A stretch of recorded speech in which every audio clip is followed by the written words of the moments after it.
আজ আমার বিশেষ নিবেদন উপেন্দ্র কিশোর রায়চৌধুরীর একটি ছোট গল্প ঠাকুরদা। শুনতে থাকুন। এক গ্রামে এক বুড়ো ব্রাহ্মণ ছিলেন।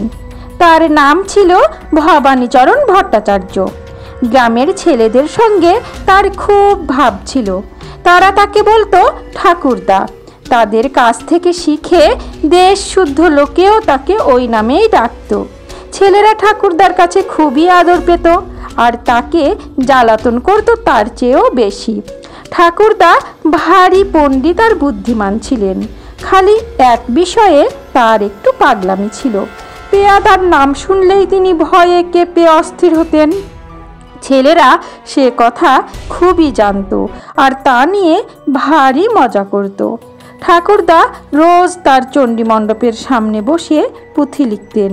সেই সময়ে মাঝে মাঝে পাড়ার এক একটা দুষ্টু ছেলে দাড়ি পরে লাল পাগড়ি এঁটে মালকোচা মেরে লাঠি হাতে এসে ঘরের আড়াল থেকে গলা ভার করে বলতো, ভবানী ভট্টাচার্য কোন হ্যায়? ঠাকুরদা তাতে বিষম থতমত খেয়ে ঘাড় ফিরিয়ে যদি লাল পাগড়ির খানিকটা দেখতে পেতেন তবে আর সে পাগড়ি কার মাথায় কে কথার খবর নেবার অবসর তার থাকতো না। তিনি অমনি এক দৌড়ে বাড়ির ভিতর গিয়ে একেবারে দিদিমার কাছে হাজির হতেন। ছেলেরা বলে যে তখন নাকি প্রায় ঠাকুরদাকে স্নান করতে হতো, কিন্তু সে বোধ হয় তাদের দুষ্টুমি। যা হোক, এমন বিষম ভয়ের কাণ্ডটা যে ছেলেদের কাজ এ কথা মুহূর্তের তরেও ঠাকুরদার মাথায় আসতো না। তিনি ছেলেগুলিকে বাস্তবিকই খুব ভালোবাসতেন। তার কুল গাছটিতে কুল পাকলে তাদের সকলকে ডেকে ডেকে প্রত্যেকের হাতে একটি একটি করে কুল দিতেন। কাউকে বঞ্চিত করতেন না, একটির বেশি কখনো কাউকে দিতেন না। সেই পরগনার ভিতরে এমন মিষ্টি কুল আর কোথাও ছিল না। কাজেই একটি খেয়ে ছেলেদের যেমন ভালো লাগতো আর খেতে না পেয়ে তাদের তেমনি কষ্ট হতো।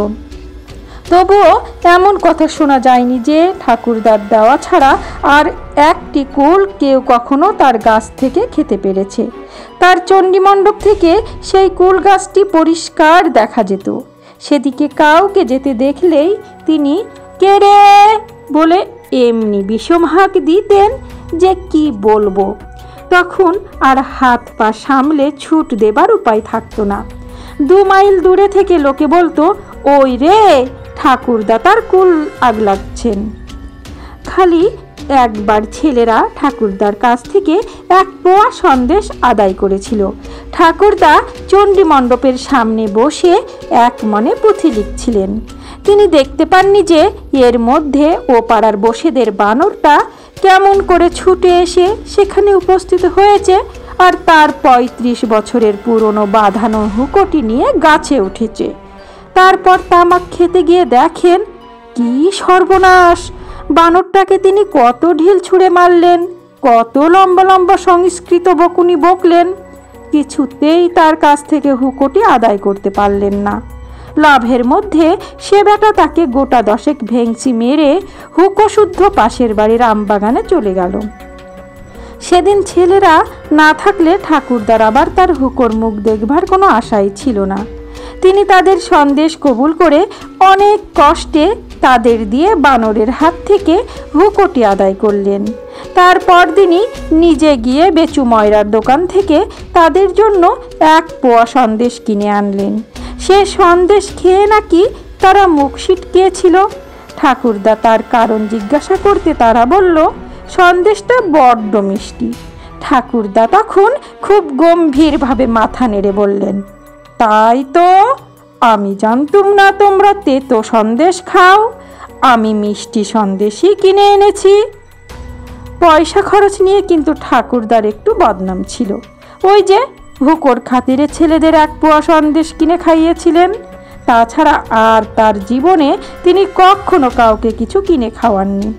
লোকে বলতো তার ঘরের ভিতর 3 জালা টাকা পোতা আছে, কিন্তু নিজে তিনি এমনভাবে চলতেন যেন অনেক কষ্টে তার 2টি খাবার জোটে। সেও বুঝিবা 1 বেলা বই 2 বেলা নয়। একদিন দিদিমা ডাল রাঁধতে গিয়ে তাতে একটু বেশি ঘি দিয়ে ফেলেছিলেন। সেই অপরাধে নাকি ঠাকুরদা 2 মাস তার সঙ্গে কথা কননি। ছেলেরা তার সেই সন্দেশ খেয়ে অবধি তার উপর একটু চটেছিল, না চটবেই বা কেন? সেই হতভাগা বানরটার কাছ থেকে হুকো আদায় করতে গিয়ে তারা কি কম নাকাল হয়েছিল? 20 জন মিলে 3টি ঘন্টা ধরে তারা সেদিন কত গাছি বেয়েছে, কত ছুটোছুটি করেছে, কত কাদাই লাগিয়েছে, কত বিচ্ছুটির ছাকাই খেয়েছে। তার পুরস্কার হলো কিনা অমনিতর 1 পোয়া সন্দেশ। তখন ছিল পুজোর সময়। কুমোরদের বাড়িতে অনেক ঠাকুর গড়া হচ্ছিল। তার তামাশা দেখবার জন্য সকালে বিকালে ছেলেদের প্রায় সকলেই সেখানে যেত। সেখানেই তাদের একটা মস্ত মিটিং হলো। ঠাকুরদাকে জব্দ করতে হবে। তিনি যেমন সন্দেশ খাওয়িয়েছেন তাকে দিয়ে বেশি কিছু হাতে টাকা খরচ করতে পারলে তবেই তাদের দুঃখটা মেটে। কিন্তু এমন লোকের পয়সা তো সহজে খরচ করানো যেতে পারে না। তার কি উপায় হতে পারে? কতজনে কত কথা বলতে লাগলো। কেউ বলল, চল ঠাকুরদার কুলগাছ কেটে ফেলি। কেউ বলল, তার হুকো লুকিয়ে রাখি। কিন্তু এসব কথা কারোর পছন্দ হলো না। এমন কুলগাছটি কাটলে ভারী অন্যায় হবে। হুকো লুকিয়ে রাখলে তো শেষটা তাকে ফিরিয়ে না দিলে চলবে না। তাছাড়া এসব করলে তাকে আর টাকা খরচ করানো হলো কই? ঠাকুরদাকে ছেলেরা আসলে ভালোবাসত। না হোক তার লোকসান করাতে কারো ইচ্ছা ছিল না। কাজেই সব কথার সকলেই অমত হলো। এমনভাবে তাকে দিয়ে টাকা খরচ করাতে হবে যে সেটা তার ক্ষতির মধ্যে ধরা না যেতে পারে। ছেলেরা দেখলো কাজটি তেমন সহজ নয়। বুড়ো কুমোর এর মধ্যে এসে বুদ্ধি জুগিয়ে না দিলে তাদের পক্ষে একটা মতলব ঠিক করাই ভার হতো। বুড়ো যে যুক্তি বলল সে ভারী চমৎকার। ছেলেরা তার কথায় যার পর নাই খুশি হয়ে ঘরে চলে গেল। ঠিক হলো পরদিনই সেই কাজটি করতে হবে। রাত থাকতেই ঠাকুরদার ঘুম ভাঙে। তখন তিনি শুয়ে শুয়ে সুর করে 16 কাউড়ান। তারপর ভোর হবার একটু আগে উঠে স্নান তর্পণ সেরে শেষে গিয়ে চণ্ডী মণ্ডপের সামনে বসেন। সেদিনও দোয়েল ডাকবার আগেই তিনি জেগে সবে বসেছেন। ব্রহ্মা মুরারি স্ত্রী পুরান্তকারী। অমনি বাইরে কে যেন ডাকলো, ভবানী ভট্টাচ ঘর মে হ্যায়। আর ঠাকুরদার 16 কাউড়ানো হলো না। স্নান আহ্নিক আজ তিনি খিড়কির পুকুরেই সারলেন। চণ্ডী মণ্ডপের সামনে বসে পুঁথি লেখার কাজটিও আজ বন্ধ রইল। তার চেয়ে দিদিমার রান্নাবান্নার খবর নেওয়াই বেশি দরকার মনে হয়েছে। এমনিভাবে দুপুর অবধি কেটে গেল। এরপর যখন আর কেউ ভবানী ভট্টাচ বলে ডাকলো না, তখন ঠাকুরদা সাহস পেয়ে ভাবলেন, একটু বাইরে গিয়ে দেখে আসি না কেন। এই বলে আস্তে আস্তে বাইরে এসে ঠাকুরদা দেখলেন, কি সর্বনাশ, কি চমৎকার! তার মণ্ডপের মাঝখানে দুর্গা প্রতিমা ঘর আলো করে বসে আছেন। ঠাকুরদার আর পা সরল না। তিনি সেইখানে মাথায় হাত দিয়ে বসে ভাবলেন, হায় হায়, কোন শয়তান এই কাজ করলো? এই প্রতিমা আমার ঘরে রেখে গেছে। এখন ওকে পুজো না করলে মহাপাপ হবে। আর পুজো করতে গেলে যে 300 টাকার কম লাগবে না। বাবা গো, আমি কোথায় যাব? যা হোক, ঠাকুরদা কৃপণ হলেও অতি ধার্মিক আর পণ্ডিত লোক ছিলেন। তিনি তখনই ভাবলেন, আর দুঃখ করে কি হবে? ঘরে টাকা রেখেও আমি দেব সেবায় হেলা করেছিলাম, তাই দেবতা আমাকে শিক্ষা দিয়েছেন। ভালোই হলো, এখন থেকে আমি ফি বছর দুর্গোৎসব করব। ততক্ষণে ছেলেরা দুটি একটি করে প্রাণপণে হাসি চাপতে চাপতে এসে উপস্থিত হয়েছে। কাজটি তো তাদেরই।